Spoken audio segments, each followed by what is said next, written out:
Economies of scale. This is a reinforcing feedback loop in the world where the more of a technology you produce, the cheaper it gets. And the cheaper it gets, the more you produce, around and around. And it happens to be some of the best news when it comes to climate, the most important development perhaps in the last 20 years, particularly when it comes to wind and solar, getting cheaper and getting produced more and more. Let's check it out here in En-ROADS. You can see some of the history, particularly for solar.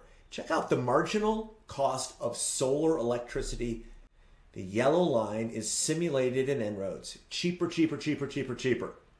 What is the result of it being so inexpensive? Look and see how much was produced.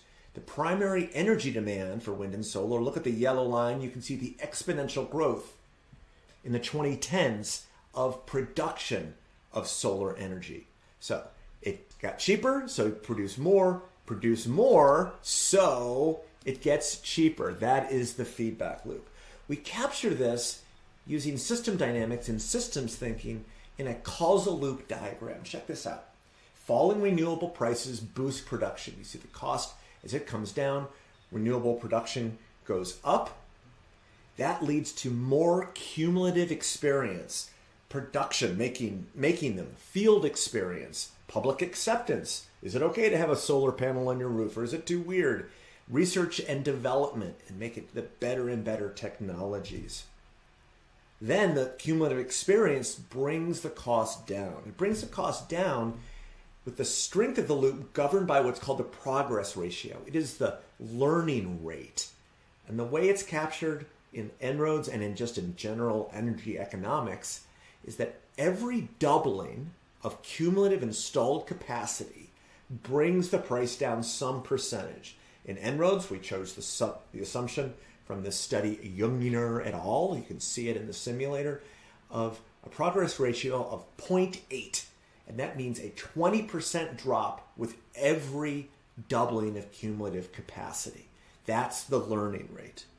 Also in the simulator are the ability to subsidize the technology, bring the cost down a little bit to make this loop work faster.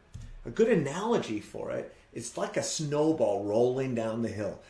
The bigger it is, the faster it rolls, and faster, growing as a reinforcing process. Pushing the analogy another step, you could think of it as the subsidies, how hard you're pushing that snowball down the hill. The learning rate is the steepness of the hill. That is how much cheaper it gets with every doubling of cumulative capacity.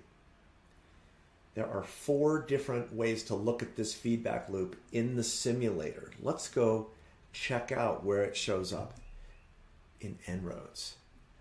So instead of looking at 1990 to 2000, let's look at this cost for the long term. That is the marginal cost of electricity for all the sources from 2000 to 2100. That same steep curve, it's right there in green. See the green line for wind and solar? It is the reinforcing loop that is driving that drop in cost. And then over on the right, I'm going to look at final energy consumption for renewables. And we can see in these years right here, the growth into the future as well of production. So these are the 2 parts of that feedback loop. We can govern its strength a bit explicitly by changing the progress ratio in the model. Now imagine what's going to happen if instead of a 20% drop, we get more of a drop. And by the way, the definition of all this is here. The sources are right there. What if we get more than a 20% drop? What do you imagine that green line is going to do? What do you think the growth of renewables on the top right is going to do? So it drops a little steeper. And renewable energy, final energy consumption grows a little bit faster if we have a different assumption for that progress ratio. Of course, we can also push the strength of that loop by subsidizing renewables, which makes it grow even more. All right, economies of scale, a powerful reinforcing loop. The more you produce, the cheaper it gets. The more you produce, the cheaper it gets in this virtuous cycle that's driving the burning of coal, oil, and gas down, pushing emissions down and temperature down. Great news of a solution that's driving its own success. Hope this was helpful. Go get them.